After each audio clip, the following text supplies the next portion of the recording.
We begin this hour with a leadership shake-up at Bank of America. Brian Moynihan recently naming Dean Athanasia and Jim DeMare as co-presidents. The firm writing in a statement, quote, Athanasia and DeMare will drive company-wide initiatives focused on long-term growth and returns and oversee Bank of America's 8 lines of business. I'm very pleased to say that joining us now is the Bank of America Chair and CEO, Brian Moynihan. Brian, of course, in London, and we're here in New York. You're actually in our home and we're in yours, so thank you, sir, for making that happen. Brian, let's get to this leadership shake-up because we've got a lot to talk about. 8 lines of business, 2 very prominent individuals in this bank, at this institution. How do you and the team plan to split up responsibilities? Well, it's good to talk to you both, and thank you for coming to our great corporate headquarters. Hopefully they're treating you nicely out there. This is a recognition of 3 teammates, Dean and Jim and Alistair, and the contributions they made to our company, and bringing Jim and Dean to help me leverage across the businesses. And there's a lot of initiatives we conduct across the company, our growth work streams, our operational excellence, our AI initiatives and things, and I've asked them to come help me. Meanwhile, it also frees up space for that talent group, and you're talking to a lot of them today, whether it's Lindsay or Eric or Wendy and others that continue to drive those 8 businesses for us and own the businesses, own the responsibility for P&L, and there's a lot of talent at that level. So the idea is to bring them to help leverage my time, leverage a company's time, leverage the company-wide initiatives, and then let that talent that drives those businesses keep making great progress. Brian, there is an obvious, perhaps uncomfortable question. Some people might have responded to this and just thought, is Brian setting up for succession? Or is this just about changing how the company's ran?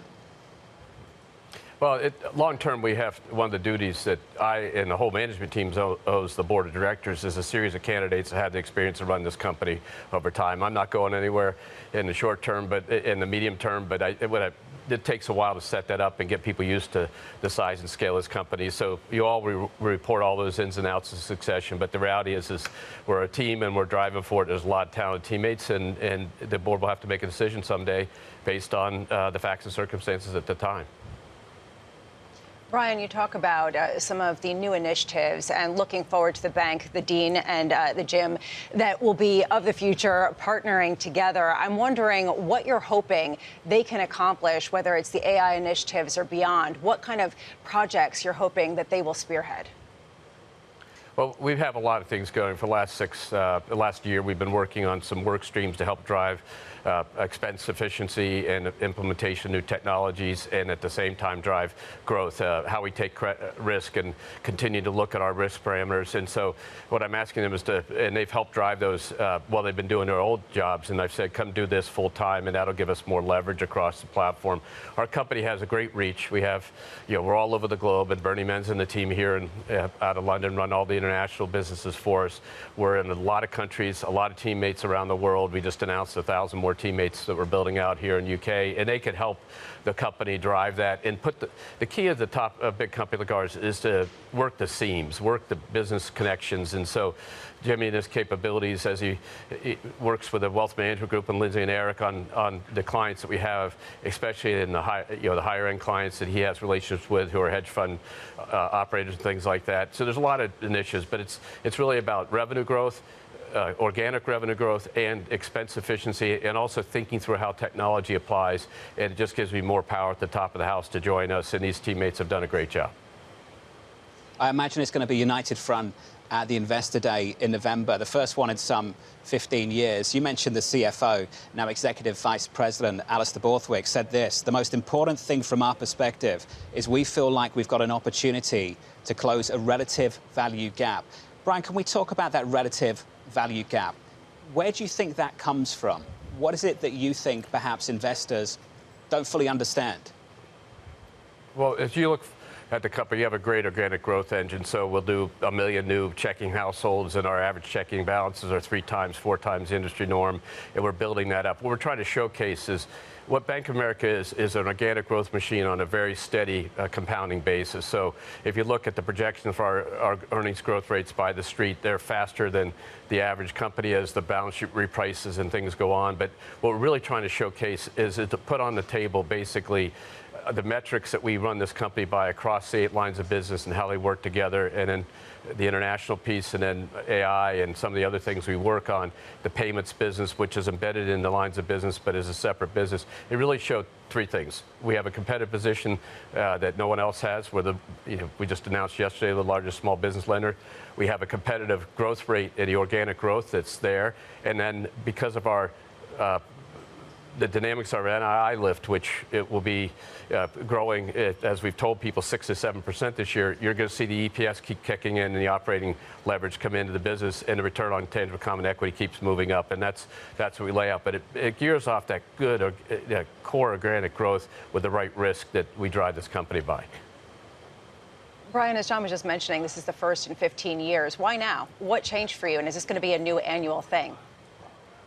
I think we have 35 analysts that cover us. We spend time at all the conferences. We spend time individually. But think about it, putting on the table where the company stands right now as we see after the pandemic and after the interest rate changes and after inflation fights and all that stuff, we see that people putting on the table where we are in organic growth and how it works together is critical. And I think, you should expect us to do it more often. We have a lot of connectivity to the people who actually own our stock and talk to them all the time. But this is a chance to sort of lay it all out so everybody can see it together. And to look at some of these initiatives that are unique, like our employee banking investment initiative, our Continuum, our Merrill Edge through Merrill Lynch and the private bank, and the ability for us to take a customer literally from the first bank account their entire life, and no matter what happens to them on an individual side, or a small business forming today that becomes the largest company in the world, or an individual trader that builds up a capability and becomes a hedge fund manager. The idea of these continuums and things like that are really important. And so we hope to put that on the table and make sure people see it, and then we'd annually update it, but sort of put a baseline on the table. So, Brian, it seems like you're moving toward a greater degree of transparency, or at least availability, at a time where the president is talking about potentially moving from a quarterly reporting system for public companies to a 6-month reporting season. Do you think that would be helpful for you as a business manager if you had to report less frequently in terms of filing? In the end of the day, we run the company along the principles of responsible growth and how we run it. So it won't change how we run the company. It may change how often we have to talk about it. And inherently, if you do it 2 times a year versus 4 times a year, you'd save some money and some effort. But my guess is our investors are going to demand from us more constant reporting. So we'll see it all play out. It's an initiative that was talked about over the last several years. If it's going to get done, it has to be done the right way, so it remains in place. And we look forward to what comes out of the SEC in the process.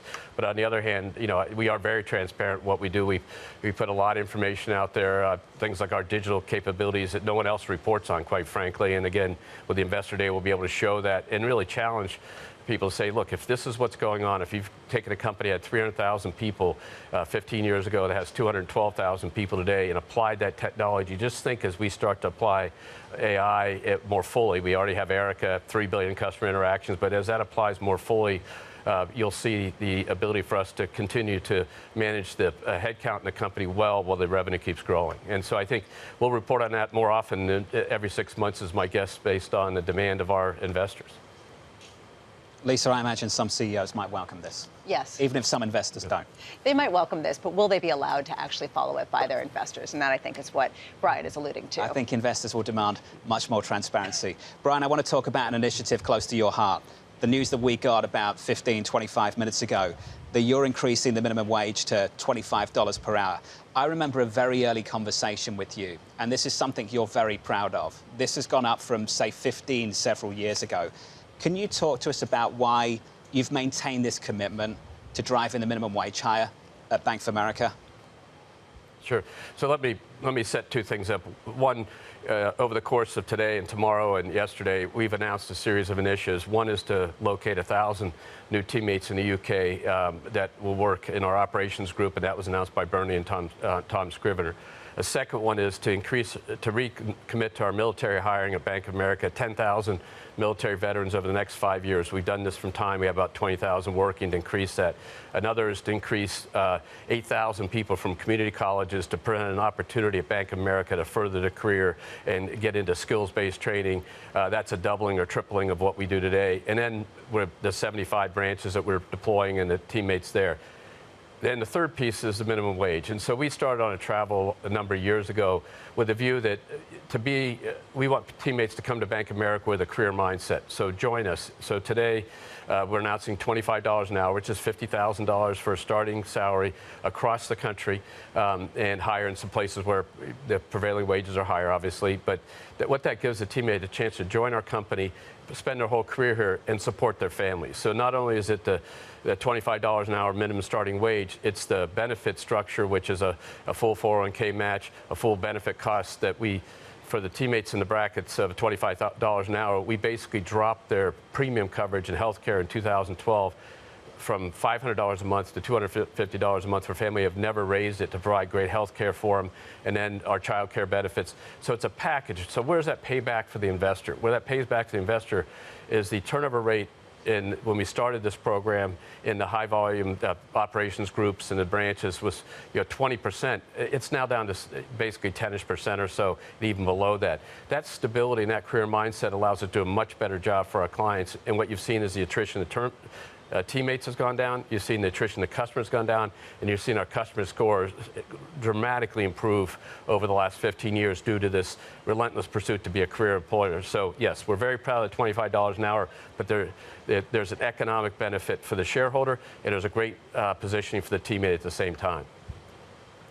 Brian, I wonder also what it says about the situation, the current environment. It's very strange that we're going into this decision with the Federal Reserve talking about 25, 50 basis points of rate cuts and maybe more. Your team has talked consistently throughout this morning about the amount of resilience they see in the US economy. Pay hikes like this aren't the kind of things you would typically see in a recession. What's your sense of just how tight or weak, loose this labor market actually is right now? Well, I think if you think of 23 summer, the Great Resignation, it was very tight. Then it loosened up, and it's more imbalanced now. So our turnover rate in our company is running about 8%. Even in places like tech programmers, of which we have 30, 40,000 of them, we're running in double digits is now in 3-4%. And what that shows you, the bid in the market's different, which then shows you people are being more careful at headcount. And you heard some of my colleagues talk to you about that. So I think the unemployment rate is still low, but I think businesses are being much more careful in managing their headcount for a number of reasons. One is to get by understanding how all the policies that are coming at them fit together. I'm talking about U.S. businesses mainly.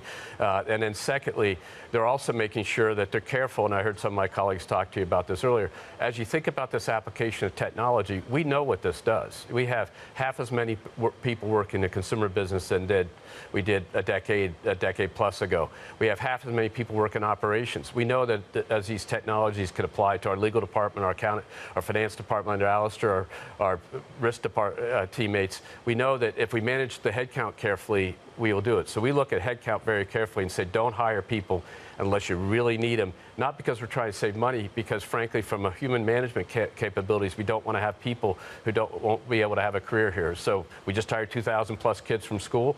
So we brought in all those new talent. We'll hire these 10,000 veterans. We'll hire these 8,000 people from community college. But each month we get the right to make a decision on whether we're going to hire about 1,300 to 1,500 people, and we're just managing that very carefully. So I think we're an example of what's going on in the broader labor market. You heard Wendy and my colleagues talk about it. All the companies are trying to manage this and make sure they get the headcount right, because that is a major expense for a lot of firms.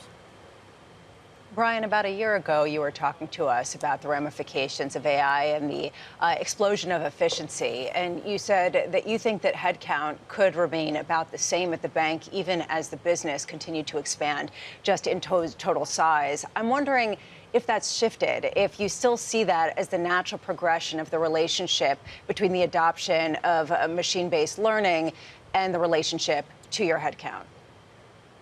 So there are two things now. One, I think the time we were talking, we were probably closer to 216, 17,000 people or 213,000. So I think we'll be managing this down. But remember, at the same time, we're managing out through operational excellence and efficiencies of applied technology.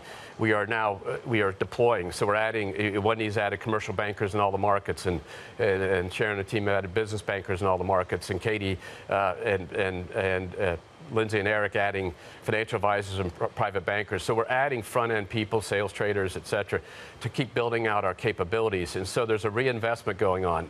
The key to that is really redeploying people and reskilling them. So when we bring these 2,000 plus teammates in who just joined us in the last month and a half, we have to be more mindful about training them along multiple dimensions than we might have been 2 or 3 years ago. So I think, yes, I think ultimately the human being content of our work product would probably come down, but if we manage it right, it'll be flat to the same amount of people, maybe down a little bit, but all paid more and all being applied to the highest value tasks where frankly, the machines can't do the work. And that's the important thing. We know what this AI can do in today's world. Erica's been out there for 7 years, 3 billion customer interactions, 20 million customers using it all the time.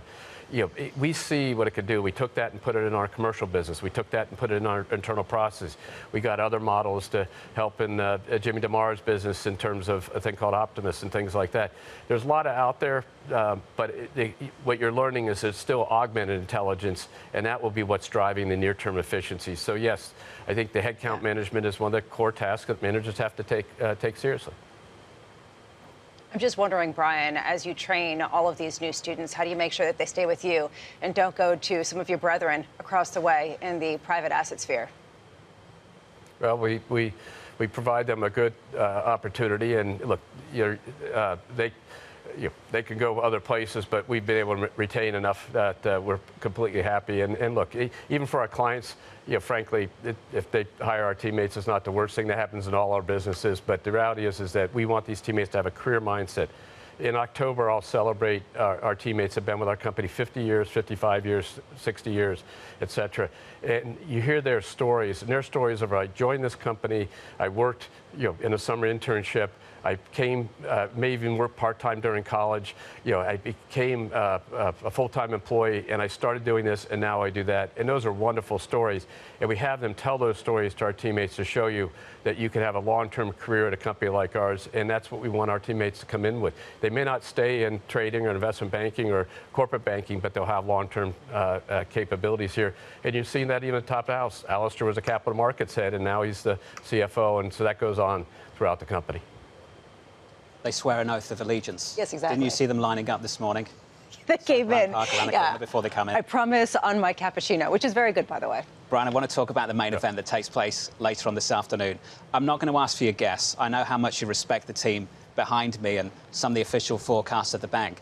I want to understand from your perspective, looking across the 8 lines of business, whether you see an economy, market activity that demands a rate cut from this Federal Reserve.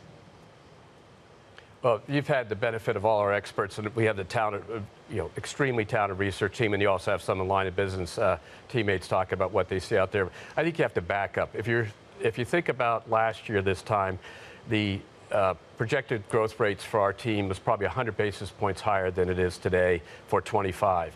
And so that deceleration of growth, the prediction that was largely based on a couple things. One, rates would stay higher because inflation was kicking in, the impact of the uncertainty in tariffs, et cetera, et cetera.